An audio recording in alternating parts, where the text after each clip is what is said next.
Mesdames et messieurs, bonsoir, bonjour. Tout dépend de l'endroit où vous vous trouvez, peut-être en Amérique, en Afrique ou encore plus en Europe.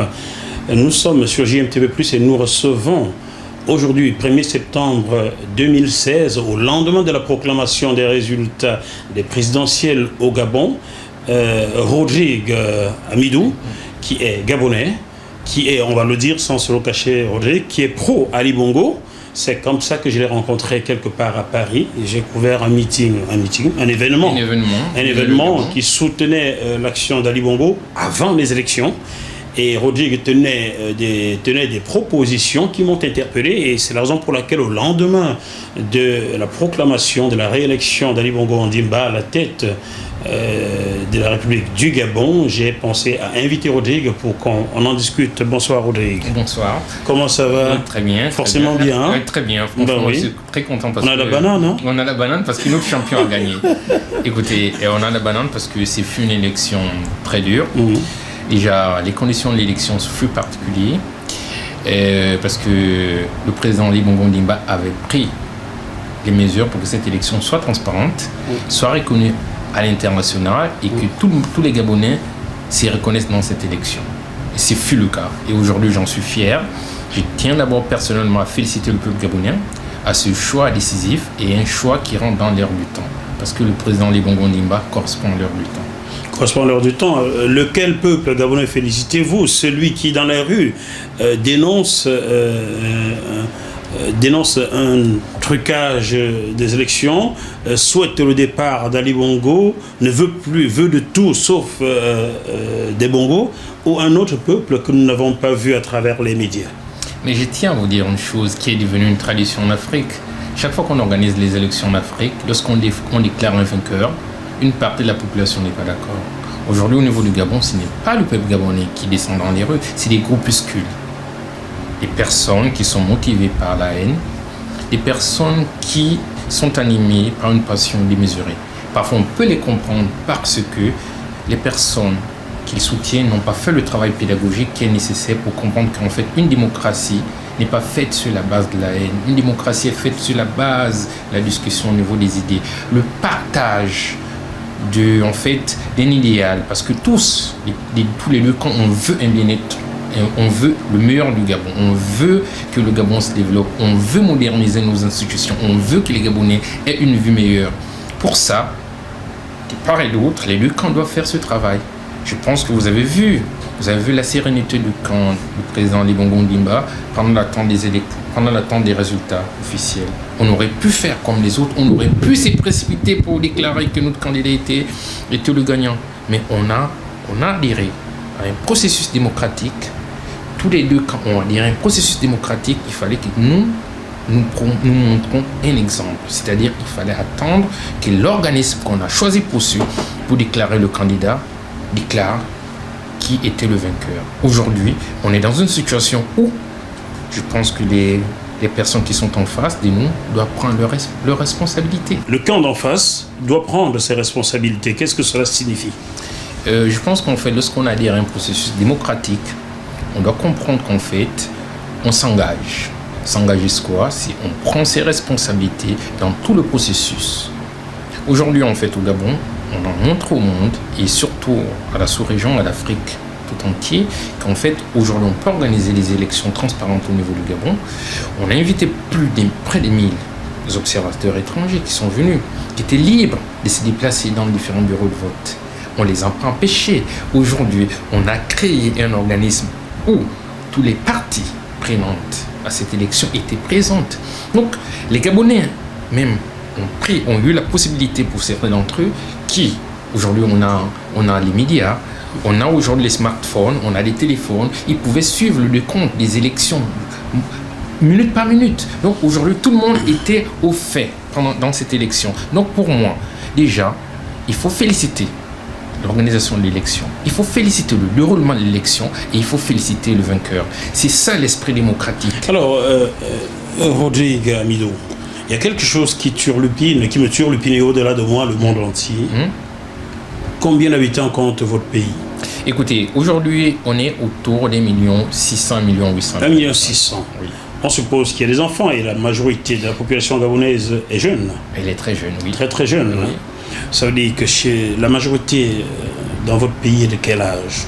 On va dire on est sur une moyenne de 25-30 ans. Non, je veux dire la majorité électorale. Électorale, on va dire la moyenne des 30 ans. Non, je veux dire à quel âge doit-on voter 18 ans. 18 ans. Sur 1 600 000 que vous êtes, il doit bien avoir au minimum 600 jeunes qui n'ont pas 18 ans.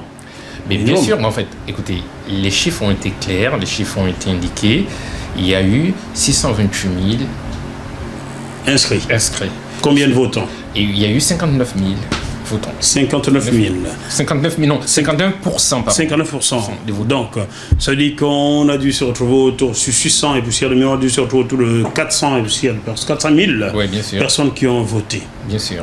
Rodrigue, vous vivez bien en France, de manière régulière. Oui. 400 000 personnes, ce sont 2 communes de France. Bien sûr. Alors, nous savons qu'en France, près de 70 000 habitants. En Allemagne, un peu plus de 70 000. En Grande-Bretagne, 70 millions d'habitants. Pardon, j'ai dit 70 000. C'est plutôt 70 millions. Aux États-Unis, c'est 326 000. Lorsqu'il y a une élection qui se déroule aujourd'hui, le soir à 20h, le résultat est rendu. Au Gabon, il a fallu attendre 4 jours. Écoutez. 4 jours pour rendre les résultats d'une élection de 400 000 personnes. Écoutez, moi je vous explique une chose. Avant les élections, tout le monde était conscient. On avait indiqué qu'en fait, la proclamation des élections se ferait dans les 72 heures. Donc, 72 heures. Donc, on aurait dû proclamer les résultats le mardi soir. Le mardi soir. C'est ça le processus. Quand on adhère à un processus, on respecte le processus. C'était clair pour tout le monde. Sinon, ces candidats ne seraient pas venus se présenter. Donc, en gros, ils ont adhéré. Donc, ils savaient que dans 72 heures, on aurait eu les résultats. Il s'avère qu'il y a eu des revendications. Il s'avère que tous les bureaux de vote n'étaient pas fermés, qu'on n'avait pas toutes les données, donc on ne pouvait pas déclarer une élection présidentielle juste pour faire plaisir aux gens. Tout le monde était d'accord qu'il fallait attendre. Rodrigue, de quelle région du Gabon êtes-vous? Je suis des 2 régions, je suis de Lolo et de Haut-Ogooué. Ah, de Lolo et du Haut-Ogooué. Bien sûr. Nous savons très bien qu'aujourd'hui en Afrique, avec des rechargeurs de téléphone à panneaux solaires, oui. On peut recharger son téléphone dans les 4 coins du Gabon. Bien sûr. Nous savons que sur 100 Gabonais, au minimum 50 ont un smartphone. Bien sûr. Ce qui fait que les résultats auraient pu remonter à Libreville, la capitale du Gabon, en 1 minute. Un procès verbal, on fait une photo, on scanne et on envoie d'abord. En attendant que le papier soit envoyé par la poste. Ça veut dire que normalement, le même soir, on aurait pu avoir des estimations réelles, des résultats réels. Comment expliquez-vous? Écoutez, mais je vous explique de nouveau, c'est qu'en fait, il y a un processus. Aujourd'hui, en fait, c'est pas à la fin de l'élection qu'on discute d'un processus. On discute d'un processus la veille, avant l'élection. Tout le monde a adhéré, tout le monde savait. Aujourd'hui, c'est pas parce qu'en fait, le processus n'a pas été, comme certains le pensent, à l'avantage du candidat en face, donc M. Ping, qu'on va nous accuser de quoi que ce soit. Vous ne l'accusez rien? Non, mais je pose des questions en tant que journaliste. Non, mais je vous réponds. Je vous réponds aussi sans... Je vous agresse pas. Je vous réponds tout simplement pour vous dire tout simplement qu'en fait, quand il y a un processus, on respecte le processus. Si on avait dit qu'on voulait les résultats immédiatement, tout le monde aurait adhéré. Mais comme on sait par le passé qu'il y a eu toujours des problèmes au niveau des différentes commissions, il fallait prendre le temps de mesurer, d'évaluer et de savoir qui était réellement le gagnant. Aujourd'hui, on est dans un processus qui nous semble parfois même absurde aujourd'hui, où la majorité des instances internationales demandent le recomptage. Ça veut dire qu'en fait, donc on a pris même la mesure nécessaire avant de vérifier que tout le comptage était bon. Donc, pour moi, le processus a été légal, il a été normal, il a été transparent. Aujourd'hui, en fait, on ne peut pas, chaque fois en Afrique, et ça c'est grave, on adhère à un processus, quand on n'est pas gagnant, on torpille ce processus. Quand ça n'est pas, c'est pas à notre avantage, on pense qu'il y a eu une triche quelque part. Je pense qu'en fait, on doit prendre conscience qu'en fait, l'Afrique doit désormais n'est plus dépendant des autres. Nous allons rester sur le cas du Gabon. Voilà. L'Afrique, c'est très vaste, c'est 56 nations, bien sûr. Qu'on a laissé au continent africain. Il y en a davantage. Et chaque pays d'Afrique a ses habitudes, bien chaque région d'Afrique a ses habitudes. Alors, Rodrigue Amidou, étant du Haut-Ogooué, la province qui pose problème aujourd'hui dans ce processus électoral, ou bien dans ses résultats, vous êtes donc habilité à parler de votre région ou de votre village. Alors, dites-moi, Rodrigue, tous ceux qui sont passés par le Gabon savent que la majorité de la population gabonaise est agglutinée dans Libreville ou autour de Libreville. Est-ce que vous confirmez cela? Bien sûr, mais en fait, ça c'est... Donc Rodrigue confirme bien que la majorité de la population gabonaise vit dans Libreville et ses environs. Non. La majorité des personnes, dans la majorité des villes africaines, vivent dans les capitales. Bien. Ça, c'est sûr. Mais seulement, il ne faut pas ignorer une chose, et ça, il faut que tout le monde soit conscient de ça, c'est que depuis un moment, il y a un développement démographique, il y a une décentralisation. Aujourd'hui, on ne peut pas dire, en fait, que... On ne peut pas dire d'une manière objective que la majorité des Gabonais vivent à Libreville, mais Libreville est étant le poumon administratif, quasiment économique, après avec Port-Gentil, la majorité des personnes y vivent. Alors, aujourd'hui, vous convenez avec ceux qui estiment que la majeure partie de la population gabonaise vit dans les grandes villes, c'est-à-dire les grandes villes au Gabon sont Libreville, sont Port-Gentil et... Franceville. Et Franceville. Y a-t-il plus d'habitants à Franceville qu'à Libreville? Non, pas du tout. Y a-t-il plus d'habitants à Franceville qu'à Port-Gentil? Bien sûr. Ah bon? Bien sûr. Au niveau, si vous regardez, prenez le dernier découpage, en fait, le découpage démographique au niveau du Gabon. En fait, ça, c'est des questions, en fait, moi, j'aurais voulu les répondre en face, en fait, à un homme on va dire... Un statisticien? Un statisticien ou bien une personne de l'opposition, parce qu'on aurait regardé les cartes. Parce qu'avant l'élection, il y avait des cartes électorales. Et dans les cartes électorales, on savait. Les avez-vous, les cartes? Non, je ne les ai pas. Non, bon. On va faire comme... On n'a pas les cartes électorales. On va faire 100. Alors, Rodrigue, le taux d'inscription sur la liste électorale dans votre région frôle les 100%. 99%. Oui, je suis de 99,les poussières. Oui. Alors, comment expliquez-vous cela? C'est la seule région au monde où le taux d'inscription sur une liste électorale est quasiment du 100%. Comment vous faites? Écoutez, c'est une question sur laquelle, en fait, je vais vous dire une chose simple. On a eu, par le passé, dans plusieurs régions du monde, même ici en France, je prends un exemple bidon, une fois dans une région de Corrèze, le taux de participation était de 92%. Si j'ai des chiffres, je vous donnerai le nom de la région. Donc ici, en France. Donc en gros, on ne peut pas tout simplement, parce que c'est le Gabon, commencer en fait à voir... Non, pas stigmatiser le Gabon. Non, je veux dire, parce que c'est l'Afrique qu'on va stigmatiser, en plus parce que c'est le Gabon. Arrêtez de tout le temps dire parce que c'est l'Afrique, parce que c'est l'Afrique. Non, mais je dis parce que c'est le Gabon. Nous faisons une interview honnête. Non. Alors, comment expliquez-vous que votre région soit la seule au monde où le taux Non, je dis bien la seule, et ça, je suis responsable de mes propos. La région du Haut-Ogooué au Gabon est la seule région au monde où le taux d'inscription sur la liste électorale, sur les listes électorales, est quasi de 100%. Comment faites-vous? Écoutez, je vous réponds de nouveau, je vous ai dit, en France, il y a des régions, il y a des villes où le taux de participation... Nous parlons du Gabon? Non, je vous réponds, parce que vous avez dit au monde. Je vous dis, en France, je vis depuis très longtemps, j'ai vu dans les résultats des élections, le taux de participation atteint les 88%. Et je peux... Même 92. Même 92. Donc en gros, vous pouvez vérifier, c'est normal. Mais comment vous faites au Gabon pour avoir un taux d'inscription? Je répète ma question pour la dernière fois. Après, si vous ne répondez pas, j'aurai posé les bonnes questions. Vous aurez répondu ce que vous voulez répondre. Comment faites-vous dans le Haut-Ogooué, région du Gabon, pour faire du quasi 100% sur les listes, sur les inscriptions dans les listes électorales? Comment vous faites? Écoutez, c'est du jamais vu dans le monde entier? Écoutez, non.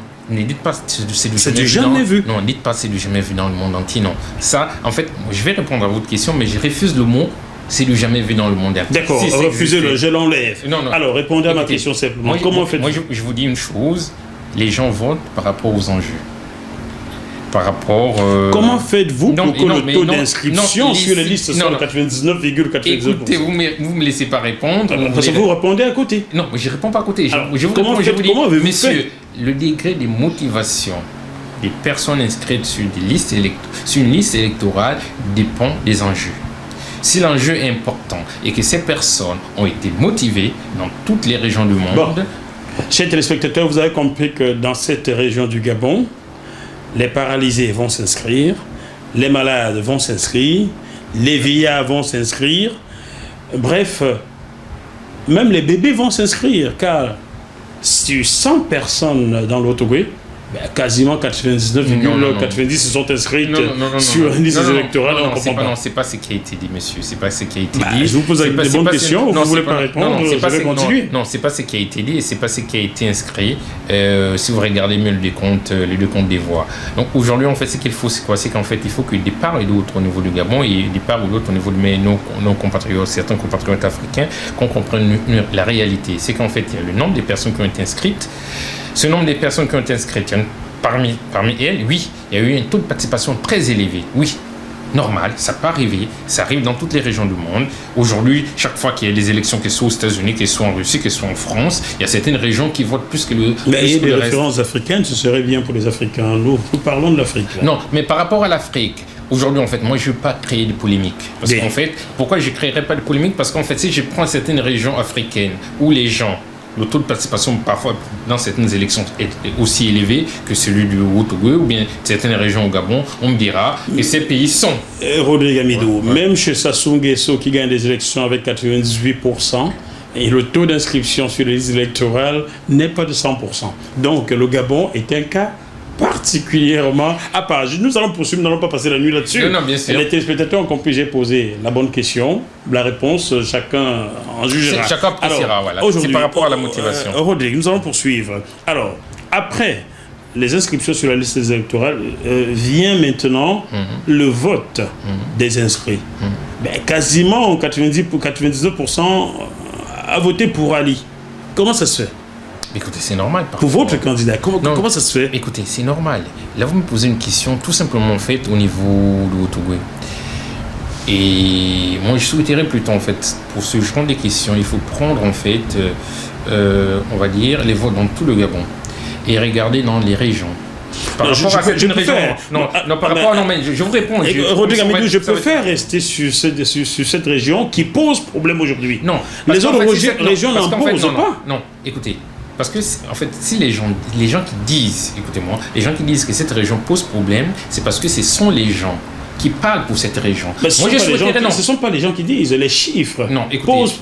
Chacun aujourd'hui, Jean-Marc Ayrault, le ministre des Affaires étrangères français, a dit ce matin que cela avait sémé un doute.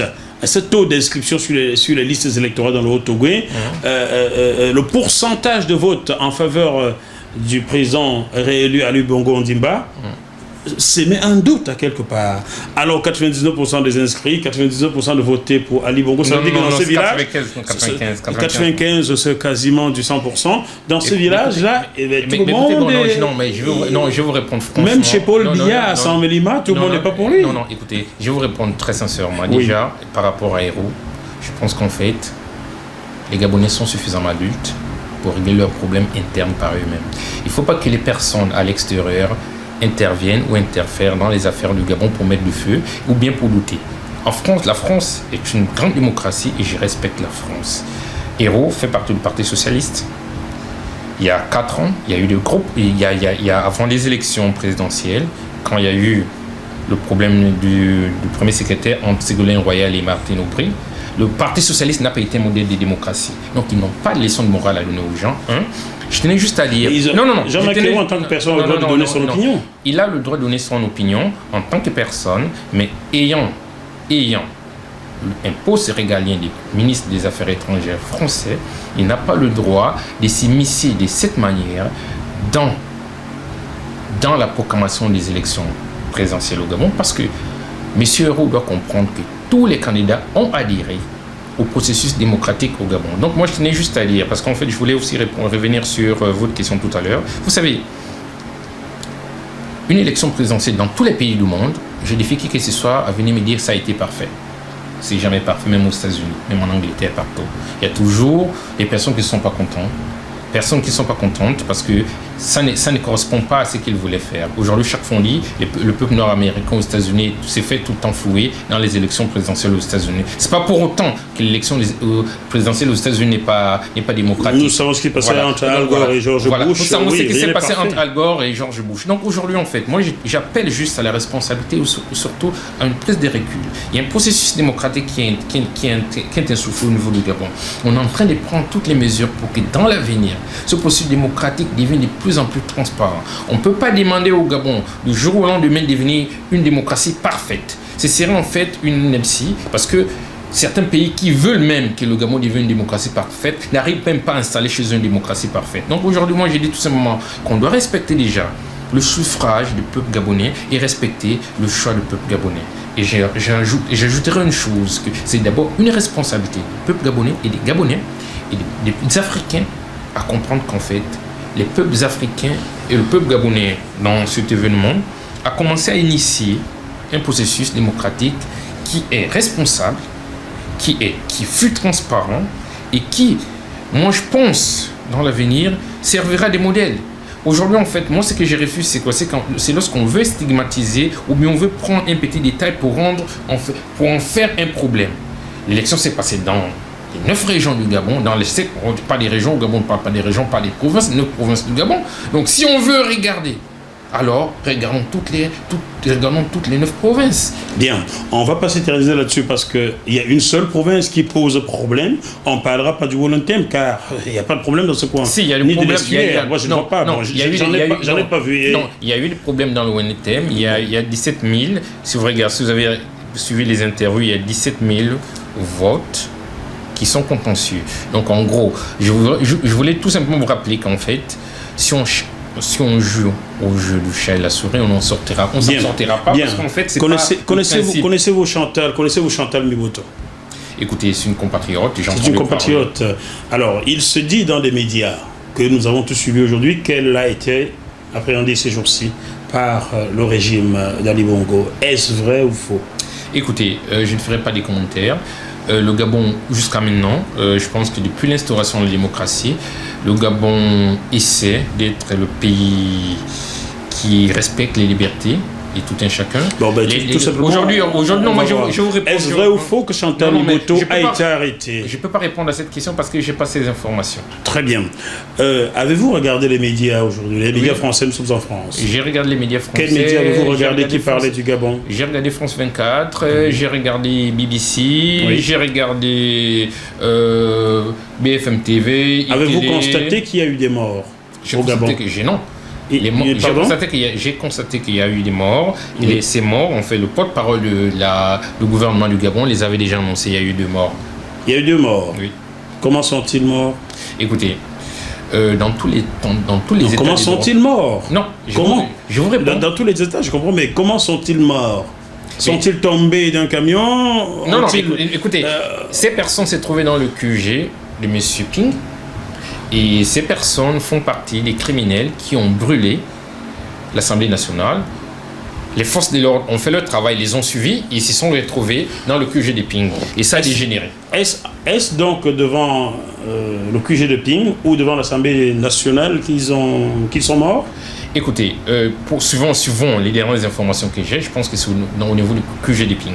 Bon, nous ne connaissons pas très bien Libreville. Nous allons vérifier cela. Il faudrait que l'équipe aille sur le terrain. Mais bon, selon les informations à ma possession, ce n'est pas devant le QG de Ping qu'ils sont morts. Ce n'est non plus devant l'Assemblée nationale. Mais ils ont dû mourir dans la rue.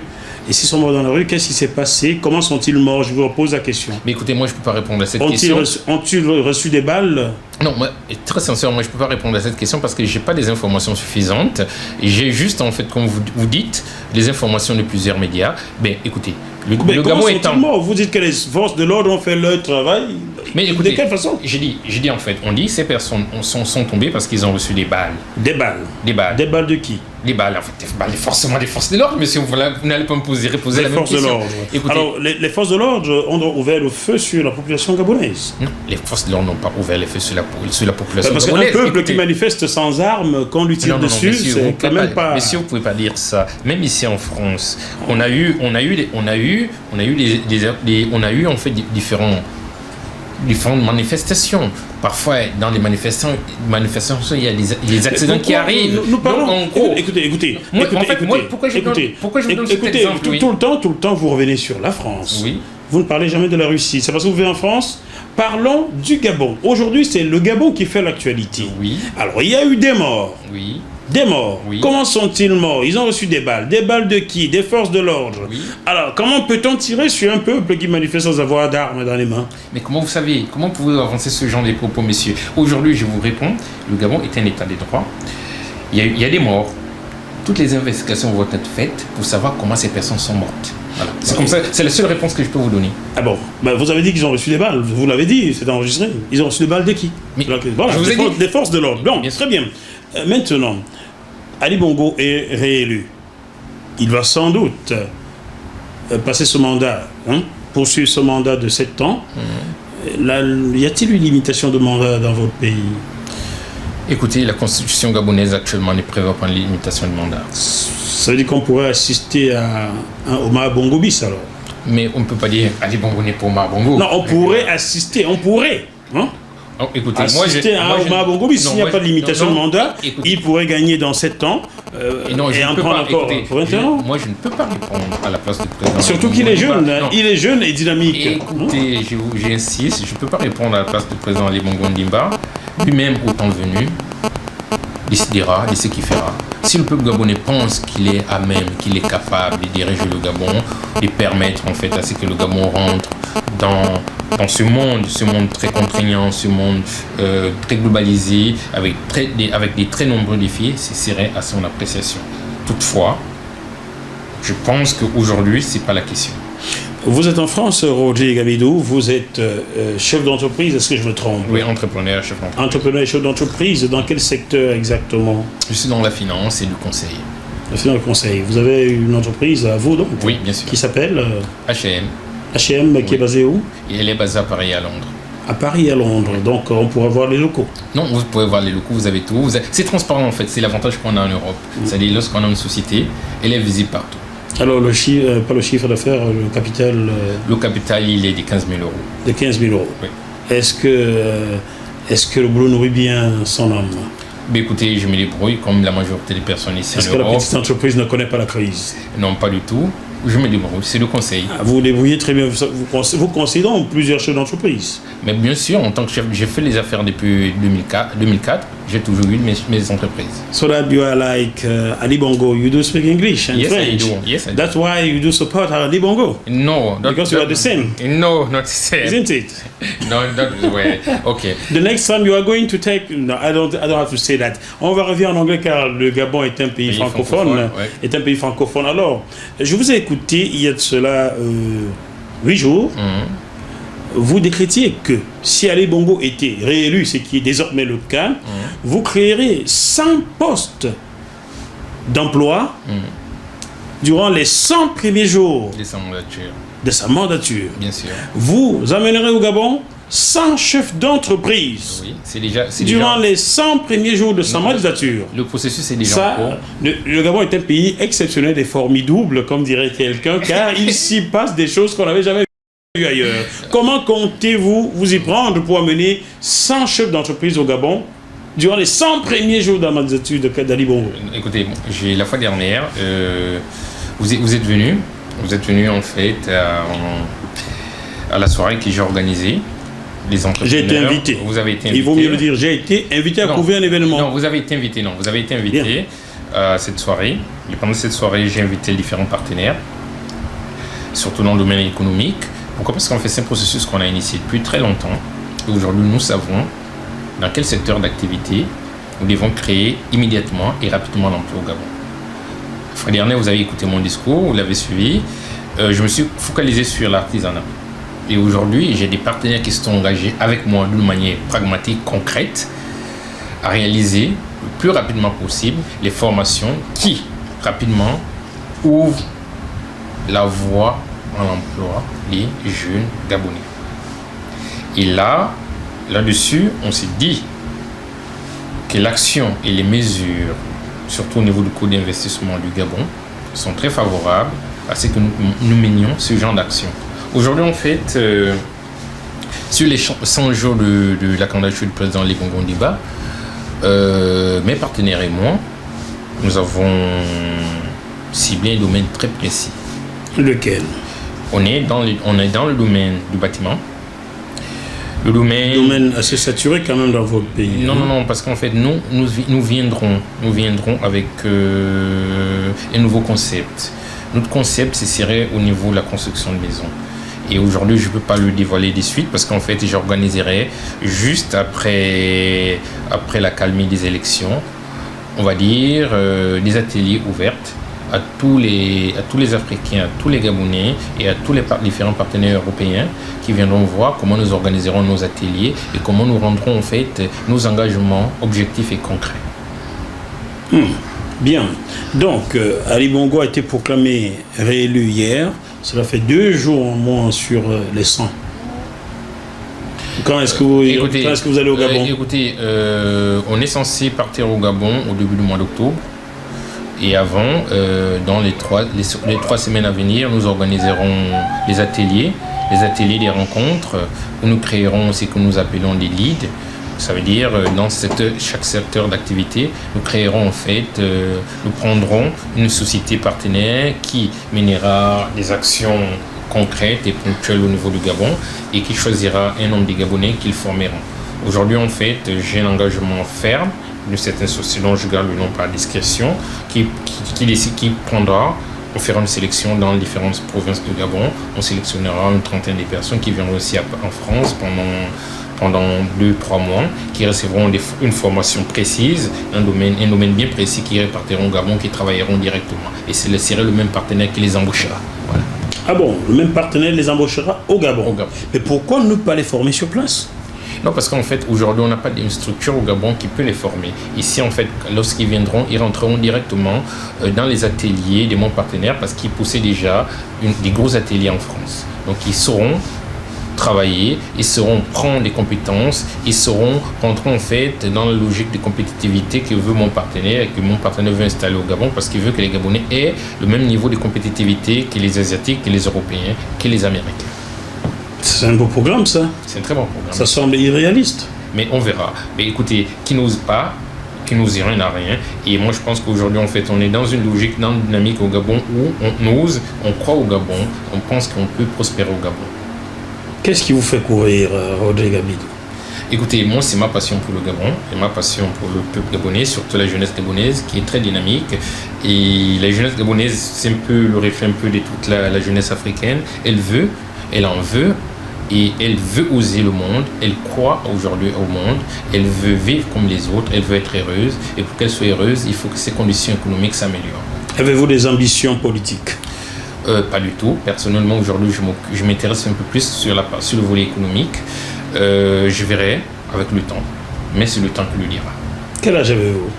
J'ai 42 ans. 42 ans. 42 ans. Oui. Vous avez encore du temps devant vous pour bien venir sûr, alors? Bien sûr, on verra. Le temps dira. Et seulement aujourd'hui, en fait, dans mon choix économique, au niveau du Gabon, en fait, on va dire, notre volonté et puis notre candidat était Ali Bongo Ondimba, d'où ce soutien.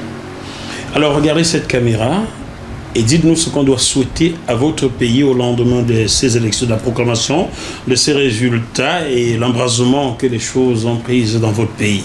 Écoutez, j'invite à tous les Gabonais et toutes les Gabonaises et tous les Gabonais, mes chers compatriotes, à prendre conscience en fait que chaque chose a un temps. C'est fut il y a 2 jours, il y a 4 jours, le temps de l'élection. Il y a 2 jours, le temps de la proclamation de l'élection, qui a acté le président Ali Bongo Ondimba qui a acté plutôt la réélection du président Ali Bongo Ondimba, ça, je pense que c'est le passé. Maintenant, les Gabonais doivent s'asseoir et penser, réfléchir sur le développement du Gabon et sur sa reconstruction. Donc aujourd'hui, il ne faut pas que les Gabonais se perdent en conjoncture dans l'esprit des haines, l'esprit de la division, mais plutôt s'asseoir et dire qu'est-ce qu'on va faire ensemble à partir de maintenant. Donc j'invite tous mes compatriotes à comprendre que le Gabon est précieux, que c'est notre pays à tous et qu'il faut que de part et d'autre, des deux camps, les gens soient suffisamment pédagogues pour éviter qu'il y ait encore des morts au Gabon, pour qu'ils vivent le Gabon. Merci. Chers téléspectateurs, nous arrivons à la fin de cet entretien. J'espère que les questions que j'ai posées en votre nom ont été les bonnes et j'espère que vous avez reçu les réponses que vous attendiez de la part de Rodrigue Amidou, je précise proche d'Ali Bongo Ondimba, qui est donc passé sur JMTV+, pour se faire entendre et se faire comprendre par vous. On se retrouve dans quelques jours sur ces mêmes plateaux. D'ici là, portez-vous bien.